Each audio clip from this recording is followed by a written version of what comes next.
Hey YouTube, NuggetsHoopster here, and today I'm bringing you guys a Gravekeeper deck profile for the new format. But before I show that, I want to say a couple things first. First is that I guess a good friend of mine, John Moore, recently made a YouTube channel, and it's called My Buddy is a Shield, and I'll leave a link to his channel up as an annotation down in the down bar. And I really would like you guys to go subscribe to him and show him some love, I guess. He's got really good trades. So if you guys need just about anything, I'm sure he has it. So go check him out.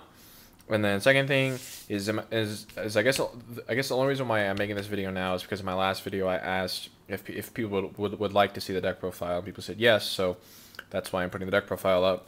And then I guess another question I have for you guys is, would you guys be interested in seeing a video, I guess, sort of informational video about how to trade online and in person, or an informational video about how to play at a big event like a regional or a YCS. So if you guys are interested in seeing any of those, please leave me a comment down below. So I've taken up enough time already, so I'm just going to go ahead and get into the deck profile. So first I'm going to show the deck, and then I'm going to explain my card choices. So 3 Spy, obviously the nuts, in GKs, 3 Recruiter, 3 Descendant, 3 Commandant, and 2 Assailant. The monster line is pretty standard. And then Spell Lamp, 3 Necro Valley, 3 Pot of Duality, and then 1 Allure to go with the draw power, 2 Royal Tribute, 2 Stellays, 2 Mystical Space Typhoons, and then I run a Book of Moon and a Dark Hole. And then for the traps, 2 Warning, 2 Bottomless, Solemn, Mirror Force, and Torrential. And then I run a Dimensional Prison, Starlight Road, and a Royal Oppression. And then finally I run a 7 Tools. So this is for the new format, obviously, like I said earlier. And there isn't really anything I want to say about the monster lineup, I don't think, except for you kind of have to run these as targets for Recruiter. And I think if I just totally took it out of the deck, I'd be really upset. So even though it's not that great sometimes, I think I still have to run it. So I'm going to run it. And then for the spells, I'm running 3 Necro Valley because everybody is running 2 MST. And then they're going to be siding in like Death Tornado or something else to counter the Necro Valley, because Gravekeeper is obviously still going to be a threat for everybody.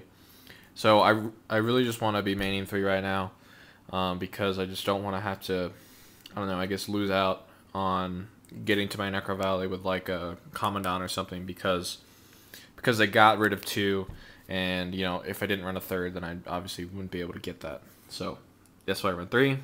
I think all of this is pretty standard, and the spells as well. This is a pretty, I mean, it's kind of a generic deck until you get to the trap lineup, I guess, but only running 2 Stellays just because, I don't know, just seems more consistent that way.